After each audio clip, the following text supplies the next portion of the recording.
I was feeling surprised for what I was discovering of the other person so many times in the readings. The person was opening a part of themselves that told nobody in their lives. And I feel so honored to be there and at least be together. There is nothing to do. We don't need to understand life at the end of the day. We are never going to understand it. It's a way of surrendering to the impossibility of the mind to gather and analyze and synthesize.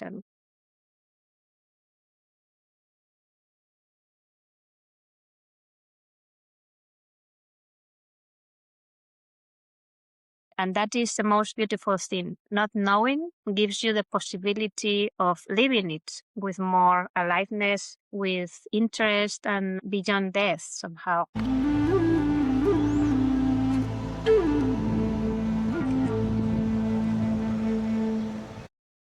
Marta, welcome to Cura Medicina. Hola, ¿cómo estás? Bien, ¿y tú? Very nice. So happy to be here with you and Yeah, your me audience. too. Me too. I'm so happy. Mm. Marta and I have been friends for a very long time, and she recently gave me an incredible reading. And so we wanted to have her on the podcast to talk about astrology and whatever she wants to talk about, basically. Carte blanche, carte blanche. So let's start. Why don't you introduce yourself and a little bit about yourself? And I would love to know when astrology came into your life. Like, how did that all happen? I don't remember when because I think I've been connected to the stars since I was a child. In reality, I never thought about it until I became an astrologer after a long time. But since I was a child, I remember sleeping in the bed, and when everything was dark, I was introducing myself into a space in which I wanted to go farther. I always remember that since I was maybe from 10 years old, not smaller. And then I found that the vastness of this space and thought, I want to know more. And I always had this quest, I don't know why, and always had a, how you call semaphore, the lights and the traffic lights, right? A Yeah, red traffic light was always appearing there. And I was wondering why. Why couldn't I reach further and understand what this life was about? And I think that was my first encounter with the need to understand a little bit more about what the connections we have with stars. And then with time, I was always so curious about planets, signs, people signs all time. And went to Egypt in 2019, and there everything shifted. I was an astrologer, but only for friends and not ever convinced of knowing enough. You know, it's so enormous, no, this field. And there, many things happened that gave me the opportunity to connect in a completely different way, in which I finally defined that was the right moment to start doing it more professionally. But I continue learning, and it's a never ending love story with the planets, stars, and life. So, more or less that there. beautiful. If you had to describe what astrology is, Mhm. how would you describe it? Because my understanding is there are various schools of thought, right? There's Indian, Greek. That's all I know pretty much. But so how would you describe it? And which of those schools inform the way that you practice it? Hmm. Yes, it's more than 2,000 years story. Probably born in the middle of Eastern and Western cultures in a very in a place nobody wants to talk about. And this maybe Iraq, Iran. This is a place where I think both cultures, Eastern and Western, started to develop these mysteries in the figurats. I don't know if you know about that. The astrologers, astronomers were all together. Very few people had the knowledge at the time. And from there to nowadays, the revolution that we are having in the last years, and yes, a lot of different paths to follow. Greek, Hellenistic astrology. Well, there are so many different schools being more feeling closer to psychological astrology, humanistic. Elizabeth Liz Green, astrologer, for example, this astrologer was one of the most important for this field, more connected to psychology and humanism in many different ways. But there are so many paths, evolutionary astrology too. And I am not defining, because I am taking from everywhere, a lot of different schools, like more traditional Renaissance, from the Renaissance also, for more predictive astrology. So I use here and there everything that I find exciting and precise. And it is always a surprise. You never know what's going to happen. That's why I love this field of astrology. Or Yeah, so surprises. 2,000 years old, and I recently read a book on the pyramid text in Egypt. And of course, everyone has the view that many of the Egyptian temples are a certain age, but the Mm, reality is we don't really know. We don't know how old many of the temples are. And I found, and in reading that text, such a beautiful book. I'll send you the title. It was a Stanford professor deciphered all the text. And of course, in the pyramid text, which is basically a book on the walls of the pyramid, they're talking about the stars, and they're talking about their relationship to the stars and the relationship to the person who's dying and their soul going up into the stars, right? So mm, it's so interesting that, we could even say that was early astrology in a way. We don't really absolutely. know what how they were using astrology, but they were definitely using it in some way. Definitely. It's a big, big mystery. It's completely related to everything we are feeling now. When we go to Egypt, maybe there is a reverse of all these energies, no? The relation with the stellar beings.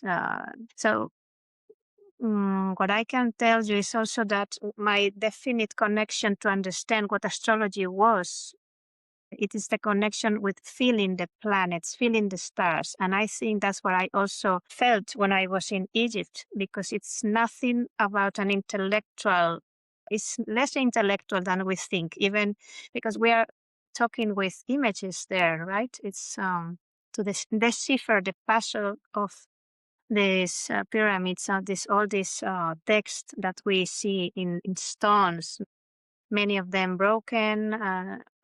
Yeah, all this power over these civilizations, one overlapping the other, and trying to find out what they were feeling. It's so different. We cannot imagine, but we feel the same way, the different planets and the situation, the archetypes, no? It's like a reflection of what it is inside of us. It's what we are seeing there or feeling there, but nobody can really explain it. We are trying to enter with mind, but sometimes you discover that you are touching other realms over there. Well, it's everywhere, but maybe there is I don't know, they gather all this information in the Nile, the river Nile.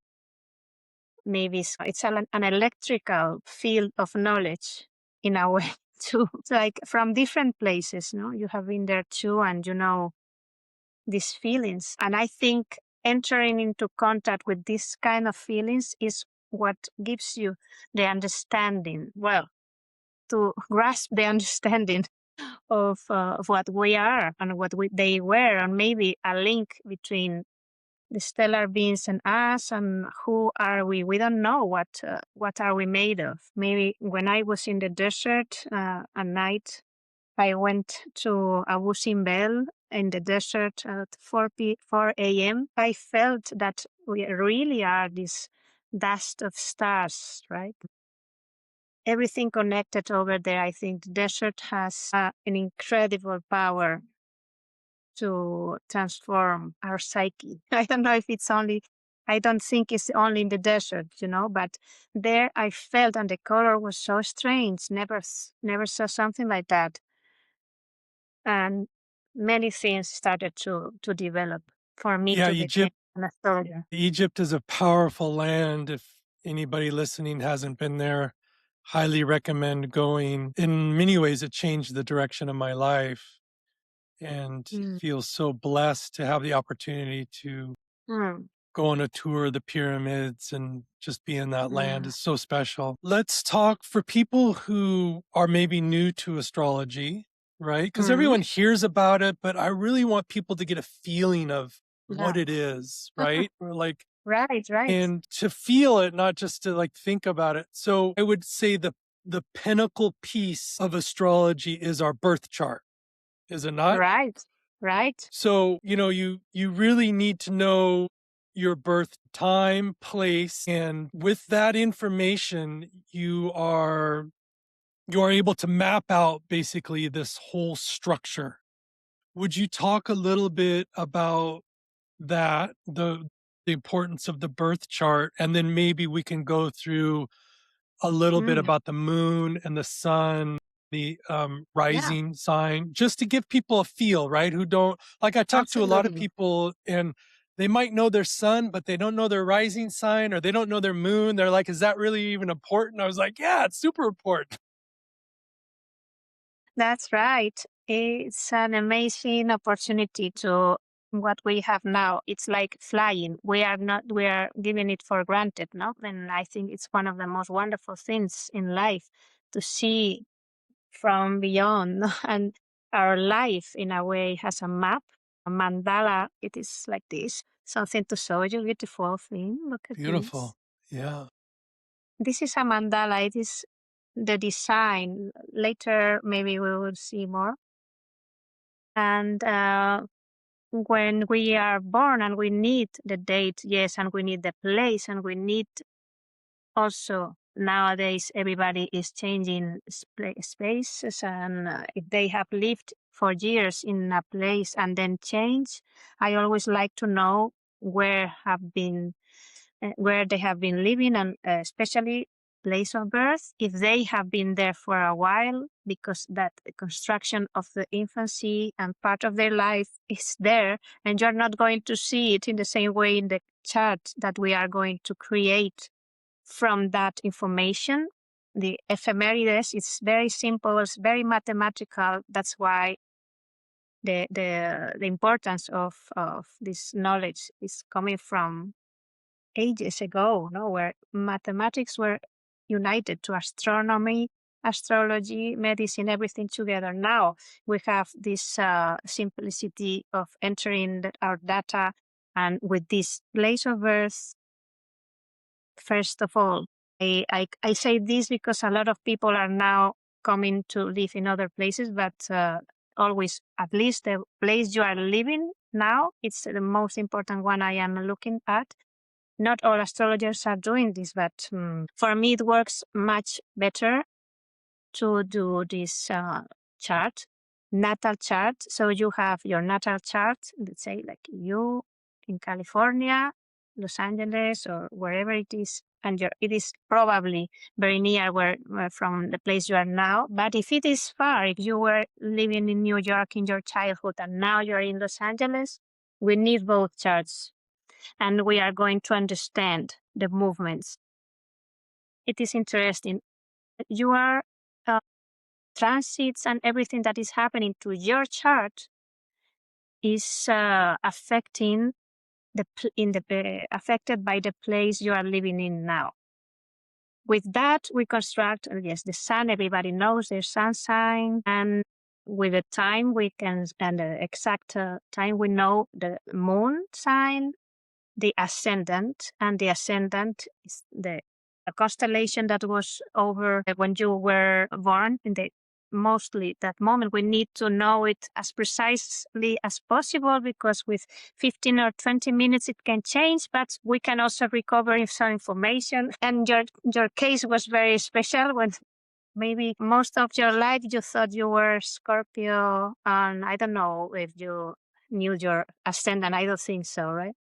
I didn't. Yeah, I found just a few years ago. I mean, my whole life, I have this, somebody did a reading for Right, me like 15 years right. ago. I have a whole book that's wrong. And it's Well, not because, so wrong. well, not so wrong, but just to let people know, I was born on the, what's called the cusp, right? I'm born on the 21st of November. And so, and I didn't know Right. my birth. And then when I found my birth time, we found that I was 15 minutes into Sagittarius. So, Yeah, so interesting, right? Just that. so interesting. Yeah. So it is not only for the ascendant, it can also change so many different things, especially if you are this change of sign. So with that, we can build the mandala, and the mandala is an exciting, beautiful thing. And with this, we have the start of the puzzle, and we start to be like cryptographers. I don't know how to understand this. So, for example, then we draw a line. We see here the different signs, Aries, Taurus, everything. And with the ascendant, we have a line. This line defines also another line. I am not going to enter into the specifics, but with those angles, the fourth angles, ascendant, midheaven, descendant, and fondo del cielo, Imon Coeli, this part, we have everything we need to construct the next 12 houses in total, the place for the signs. And then we have this drawing, and we understand afterwards that every area of these, like 12 sites, slices, every part of that is an area of life, which is corresponding to a planet energy of a planet. The ascendant, it always corresponds to the energy of Mars. That's the first house. I am having this for this matter. Maybe it is easier to understand it this way. You see it, what? Areas, right? And the second house, third house, fourth house, fifth house, sixth house, 7, 8, 9, 10, 11, 12. 12 signs and 12 energies. We are not counting 12 planets, because there are 2 planets who are the kings or the regents of two different signs. In the case of Venus is, in English, I don't know this word now, but the regent, we say, regente, of Taurus and Libra. So Venus is for both signs, and Mercury is also for 2 signs, for Gemini and Virgo. And so we construct the first house is Mars, second house Venus, third house Mercury, fourth house Moon, the Moon, very important. Fifth house is the Sun, the house of the Sun. This is the archetypical mandala. So we construct the 12 signs. We can enter into that if you want. And then we are very focused on the sun and the moon and the ascendant. The ascendant is giving us, because the archetypical is giving us this drawing in exact position. It can be moved. This is the ascendant, the direction. Maybe if you change your location, you continue to be Virgo, but if you change and go to another place, your chart is moving with you, you know? Mm. It depends. If you go to the west or you go to the east, the houses are going to change a little bit, but the essence of your chart is going to remain the same. You continue having the planets in those signs, but houses might vary. To tell you a little bit how it works. But then the importance of that is, what does it mean? What does it mean to have sun in the first house or sun in the 12th house? It's so different. And then you start understanding, where are you moving in that mandala? What, like walking the mandala, you are entering different, it's like a trip, not like a journey of discovery first. The place of Mars, the first house, is the battlefield somehow. Is the place where we are born. The ascendant is pushing you away from the bond of your mother to the world, and you start experiencing life. And many things can happen if you have there Mars also, the planet Mars, in the first house. Probably you're going to have many feeling of aggression in the first childhood, even accidents. It depends on many other things, but you have like warnings, or in the case of Mars, it's a warning. If you have Venus, probably everything was wonderful and cozy. So it's so beautiful. It's like an incredible puzzle. And then when you have your consultant in front of you and you want to dive into their life and with the care that you are waiting for their answers. No, I prepare it with time and talk to them before, and then we go directly into it. Yeah, and the amazing thing for me is how correct it is. Amazing. It's so surprising. The more that I study it and the more that I get close to it, see I see, wow, that's me, that so many of the aspects that I've learned about myself are clearly defined. They're clearly defined in the readings, in the daily changes. And then you start to get a little bit more sensitive to the transits and the eclipses. And it's so interesting. Obviously, we still have agency in our lives, right? I think this is also an interesting question. Like, we're being influenced by these planets, like this planetary system. It doesn't mean we don't have agency, but it helps if we understand the astrology. We can just dance a little bit differently, in that energy. It's like if you're It's if you're just the if forecast. yeah, it's just a forecast. You're listening, Right. like if you're dancing and you're not listening to music, it's one thing. But if you hear the music and you start dancing, wow, that's totally different. Right. Completely right. And when you understand better yourself, it gives you even more freedom, because you can really understand your limits, or the limits you thought you had, and why you thought you had those limits. Of course, there are limitations, and maybe one should have more. Sometimes we need to go and see what Saturn is telling us today, or what is happening, right? It's amazing. Every time I discover something new, it opens even wider your life experience. It is not narrowing it. It is never true when somebody tells you you are going to die this day. Of course, that is crazy things that they were done in the Middle Ages. It's true. The malefic, the benefics, that is never true. This the reality, and is that we have free. Of course, we are free, and sometimes we are hunted by our own thought of ourselves. And the liberation can come through the understanding of our chart. Sometimes it is just a tool. I don't want to worship astrology as the only science, hated by science maybe, or who knows. The freedom of science itself, that's the most important thing. Nothing can become, well, nowadays it feels like science is worshipped in itself. This is not dogmatic in any sense, and that is the beauty of it. I think it is opening itself and bleeding information, if we want to see it in that way, because we are also united to this information. Well, I am Gemini. I'm very interested into information, sharing thoughts, and diving into this underworld of the psyche. It is a lot of things to learn together. You are also learning about yourself always with the person you have in front of you.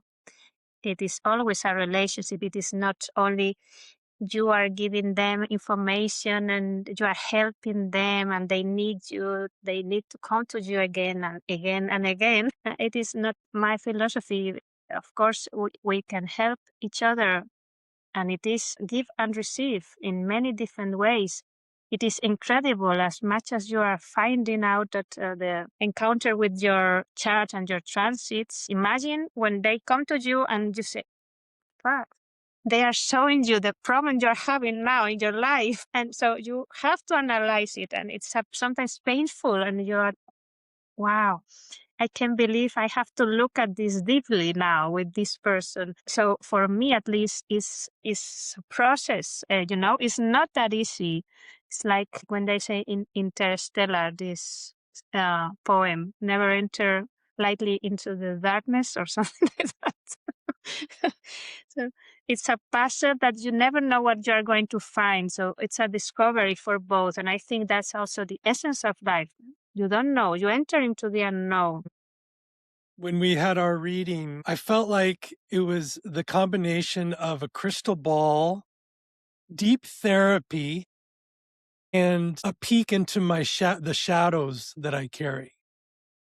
I mean, when you talk of, people might think of a reading as just like this verbal intellectual process, but it's with you, I can say that it was this whole experience. And it was like shining a spotlight onto myself through the eyes of you, but also through the eyes of the stars and the planets, while taking into account my personal limitations. Like everything was all mixed in there. It was so powerful, so beautiful. Yeah, Yes, I and just wanted to keep doing it over and over. I'm more than happy, and it is never boring. So, you're always surprised for me, and it's super inspiring. When you were describing this, and I was thinking, I try not to accept gifts. If you have a friend and you said, I want to give this gift for somebody, and you can make her natal chart and readings and all that. And I say, I prefer that the person asks for it, because you are doing the process. You are the 50% of this interaction. It is not me talking to you. We are encountering ourselves for a reason. It is clear, and it is the date we met, the conversations we had before. I use astrological tools that are a little bit more predictive, because I always start with a general reading, but with a question that matters to that person, because we can go into that with other ancient tools that are very precise, and people are very surprised for that. I am also always surprised. I think it's going to be the hashtag of this conversation. I mean, this is a never-ending puzzle, and also that's why I love Egypt. I never thought about going to that trip. I rejected that trip. I was saying, no, I cannot go because I have a lot of things to do. I'm very busy with my business, because I have another business too. But this is my passion, as you know very well. And I found myself in Egypt, understanding that it was not about the mind. It was not about the construct of my will in many ways. It was more about the adventure of life and the afterlife, and not being afraid of the unknown. It was really it is really an adventure when you start a conversation with the other. It's like, okay, let's go together there. Let's go to the forest together. We are both afraid of going there, but you have water. Yes, I also have water. Let's go. Sometimes you forget the sunscreen. And sometimes you understand. I found myself, well, maybe I don't know how another person can look at that, but I was feeling surprised for what I was discovering of the other person so many times in the readings. The person was opening a part of themselves that told nobody in their lives, and I feel so honored to be there and at least be together. There is nothing to do. We don't need to understand life at the end of the day. We are never going to understand it. It's a way of surrendering to the impossibility of the mind to gather and analyze and synthesize. And we talk a lot, you and me, and I admire very much the way you are always in your own quests, experiences of many, but we don't really know. And that is the most beautiful thing. Not knowing gives you the possibility of living it with more aliveness, with interest, and beyond death somehow. I'm very passionate about this tool. I know. That's why I wanted to talk to you about it. Yeah, you're so right. Life is magic. And the more that we can let the magic unfold, the more beautiful it becomes. Totalmente. Yeah. Okay, let's talk a little bit about Pluto. Who Yeah, is I don't Pluto? know. Who is Pluto? Pluto is Hades. Do Who you is Hades? remember? Who is Hades? Hades was this god who was he had two brothers, Zeus and Poseidon, and he was like the third brother who went to the underworld. He was not a bad guy, contrary to our knowledge. So it's interesting. Somebody had to go there, to Yeah. to talk to the souls that passed away, and he was very severe, strict, and everything was a little bit, dark. It's true, but he was not bad as bad as we thought, and many things Just happened there. one little caveat. So we're saying that Pluto is Hades, and so some of the planets are given this archetype. Is that how or are we saying Right. how yeah, I just want to know a little bit more about that. Yeah, it's true. Maybe it's a big jump because Pluto is probably, yes, is so far away, and it has an orbit that is not always the same towards our planet. We try to understand and to draw these ephemerides to construct and to build this mandala, the astrological mandala, with the orbits. But for a long time, we've stopped in Saturn. It is very new. I think it's 1960 when they discovered Pluto, or 30. I don't remember now. Sorry for that. Anyway, it is so far. It is in the Kuiper, ¿cómo se dice? Cinturón de Kuiper belt. Kuiper belt. So far away, and it is super interesting that I told you about this conversation about Pluto, because even if it's far, we feel it so much that it starts to give us the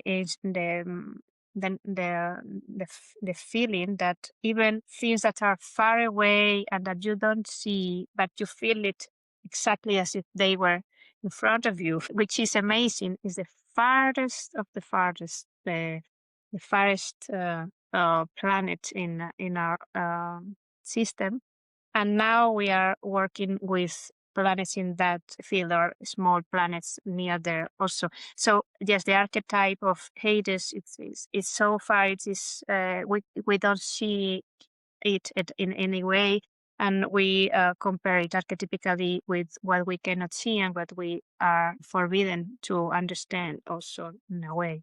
So we give, for example, Jupiter is Zeus, Venus Aphrodite, Mars is Ares, also in Greek and Roman names sometimes stripped. Hermes is Mercury, is Mercury the god Roman, or Hermes Greek.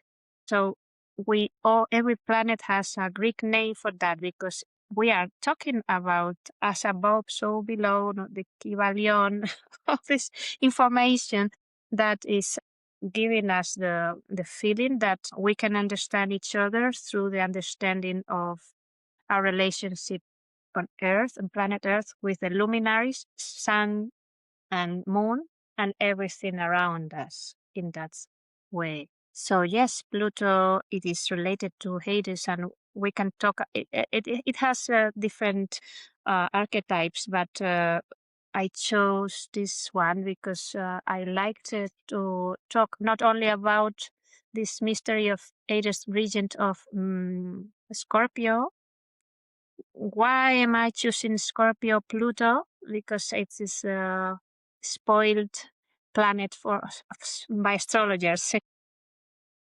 I don't know. It is in many, it's the every adjective that you can find about pain, power, guilt, abandonment, everything that is painful, but it is also the transformation. I had this here for that. From the worm to the butterfly, all this transformation, the alchemy. So Pluto is embracing all that. And I wanted to talk also about Venus, and that's why I chose to talk about Hades and Persephone, because Persephone was the daughter of Demeter. Demeter was the goddess of agriculture, another sister of Hades, Zeus, Poseidon. Yeah, everybody was family in the Olympus except Hades, who went to the underworld. So Demeter had this beautiful daughter, and Demeter and her was always in the Venus realm, in the archetype of Aphrodite world of blooming blossom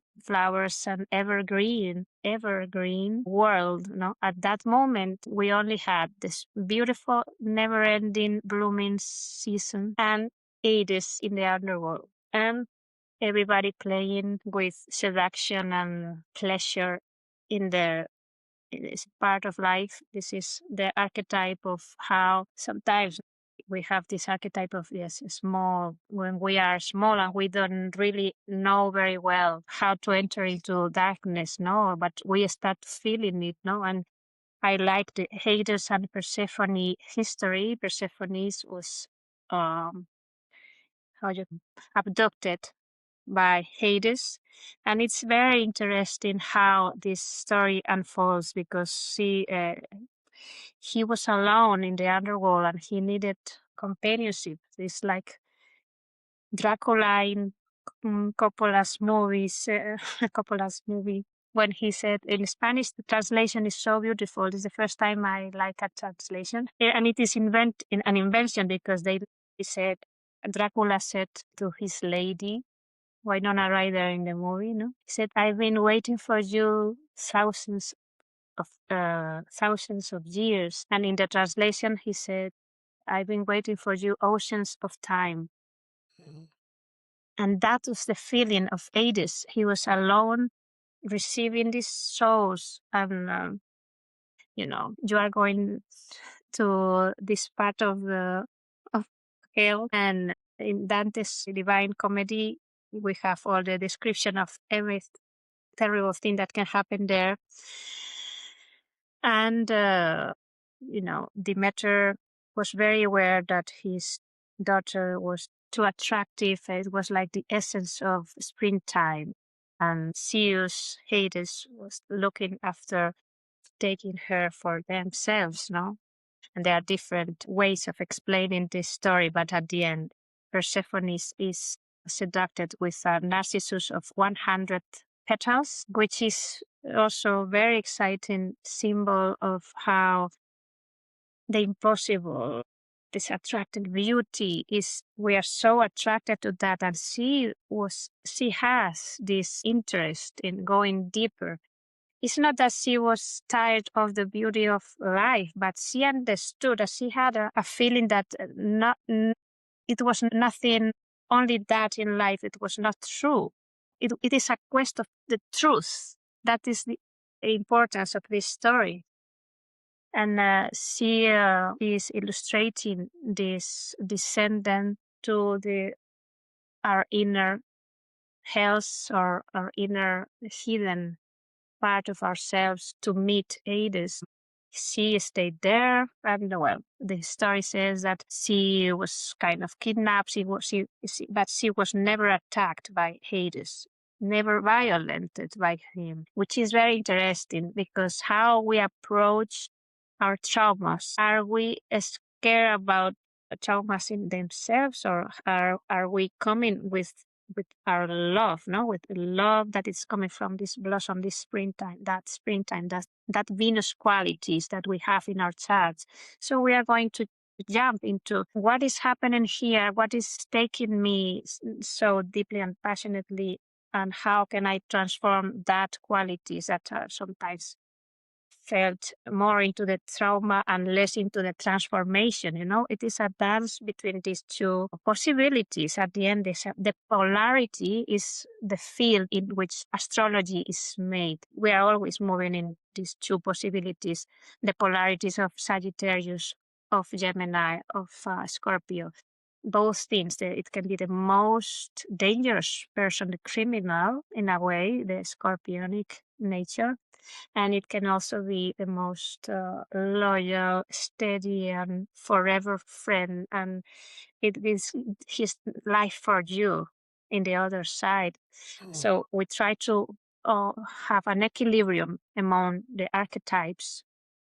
Well, that to tell you a little bit how this works, at least for me, it works very well to understand our how we tell ourselves this is traumatic or this is not as traumatic as we are saying to ourselves, the toxicity of our own self dialogue, the comprehension of who we are in that way, because we are both things at the same time. So at the end, Demeter conquered the situation was that Persephone was in hell for a long time, and she took, I don't know, a pomegranate. You call this fruit the pomegranate, yeah.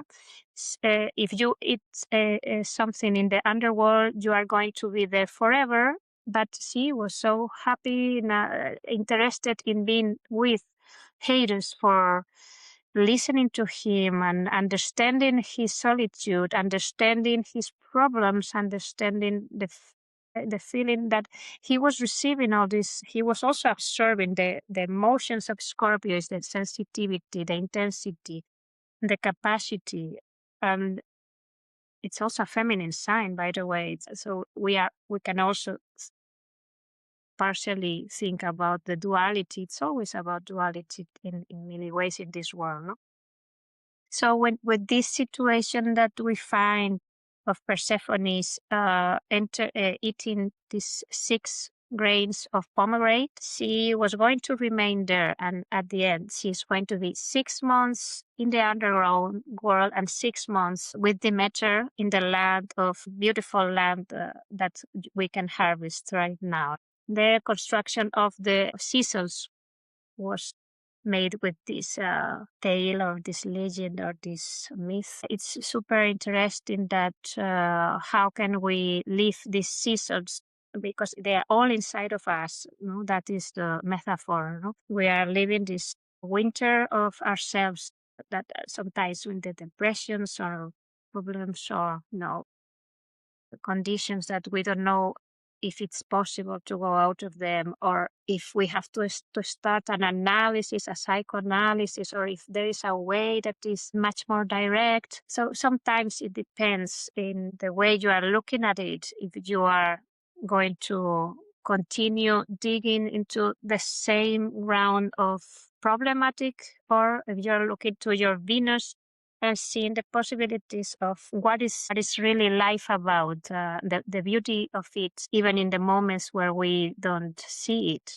There's something you can see. And in the chart, you are going to look at your sun, your moon, how are you feeling it is more related to the moon. And the hero of your chart is always going to be the sun. So everybody is going to help. Every planet is going to help your sun.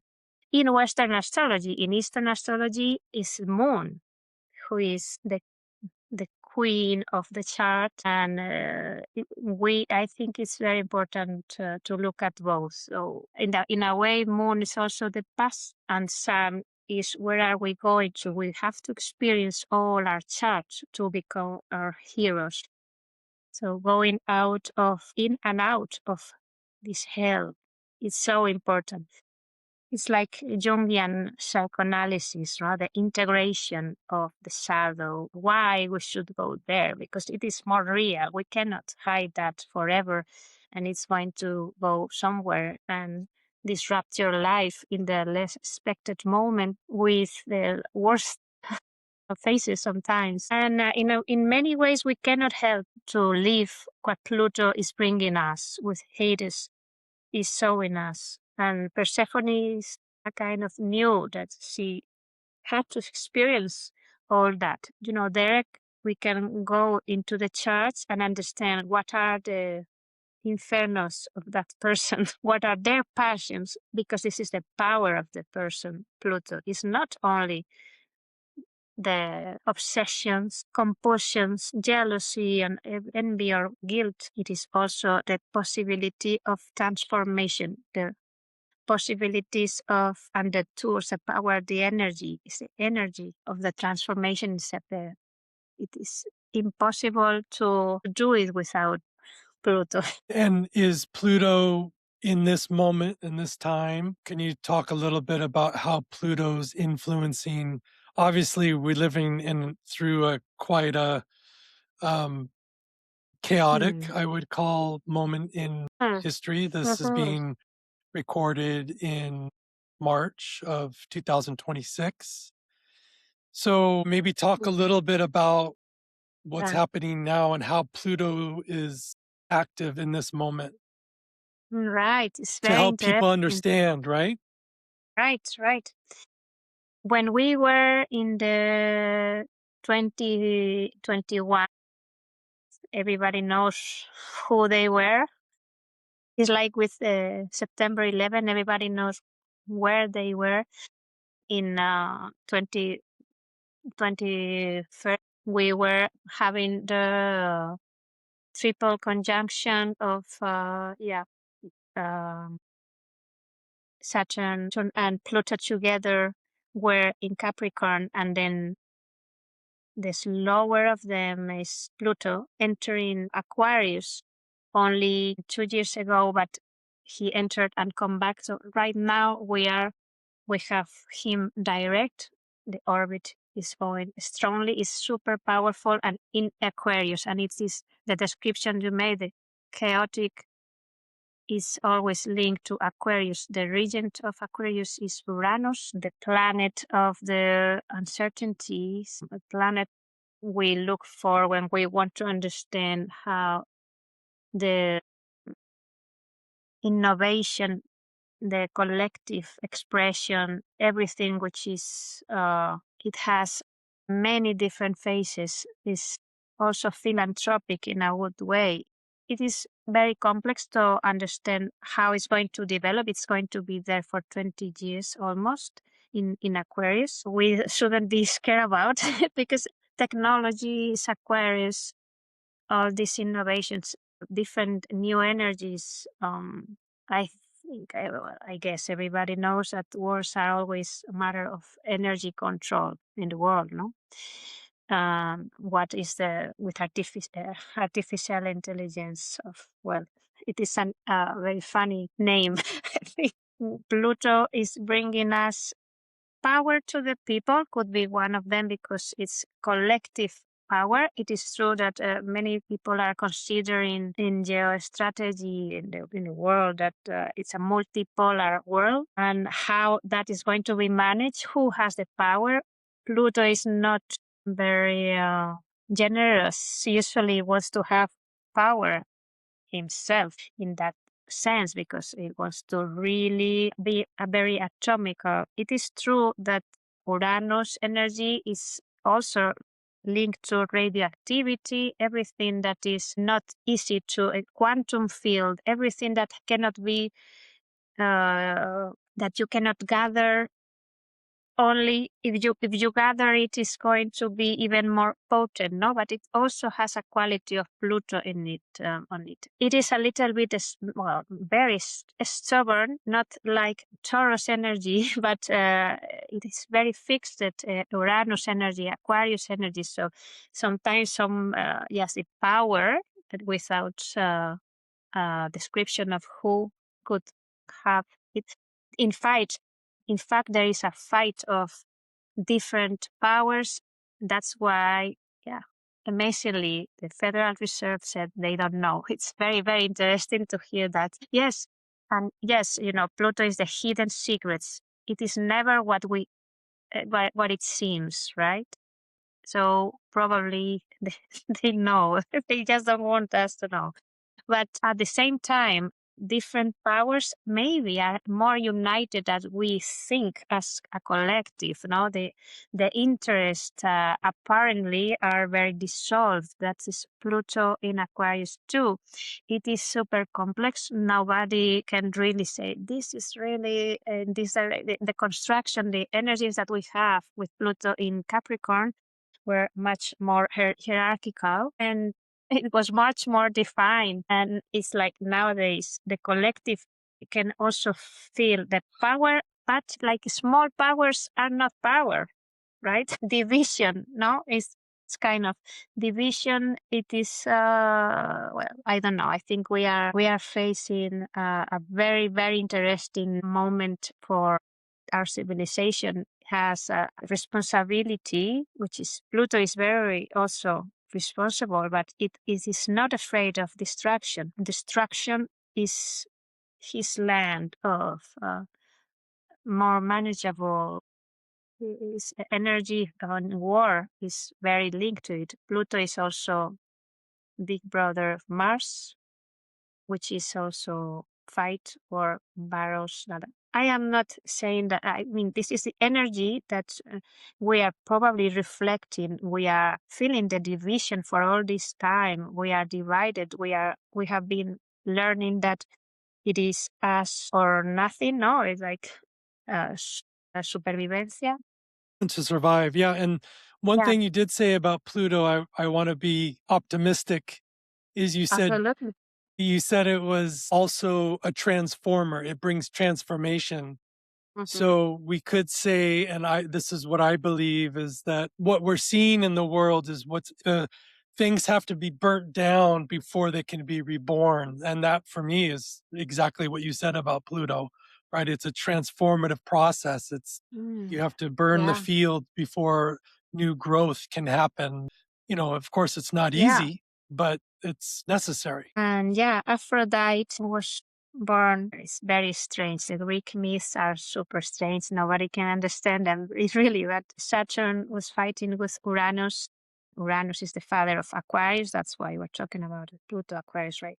And Uranus, well, Saturn cut his genitals, Uranus genitals, and from that emerged, ¿cómo se dice? Foam, espuma, no? Mhm. From that foam, Aphrodite was alive and was born. We can understand that this complete transformation, atomic transformation, the DNA is also part of Pluto work because it's the double helix, the fusion of energies. So we haven't had a lot of time to talk about it because it's so big.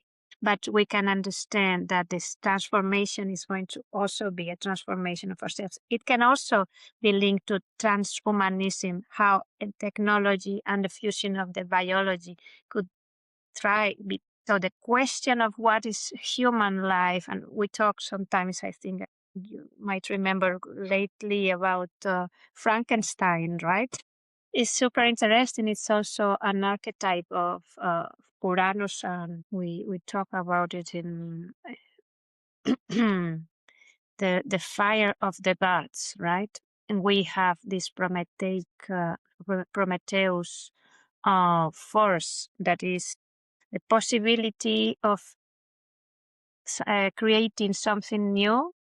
Creation is the power of creation, this fusion, and we don't know what it's going to be about. I am also optimistic, but maybe the optimism it is going to come from something that we cannot imagine, and that is also very good because if we can imagine it, it's because we are going to repeat something. Maybe this time we are not going to repeat, and if we are, I think what we cannot forget is that Pluto in Aquarius is somehow hitting with its ray, hitting each one of our hearts to, ¿cómo se dice? Despertar, ¿no? To be more alive, Wake it up. to Wake it up. awake, right? To awake, and maybe, yes, we are opening a little bit more our third eye or our energies, our fields. This quantum energy is touching us like the observer is the observed. We are entering into a realm, and that is also for me the force of Pluto in Aquarius. We're entering in a place that we might be able and have the power of, with our lives, with our will, with our passion for life, to construct maybe together. I don't know if it's going to be how. We cannot ask ever for the how, but probably we are encountering a new dimension of ourselves and of life, and who knows, maybe even touching other realities coming to make us understand that we are far more than we expected. Hallelujah. Hallelujah.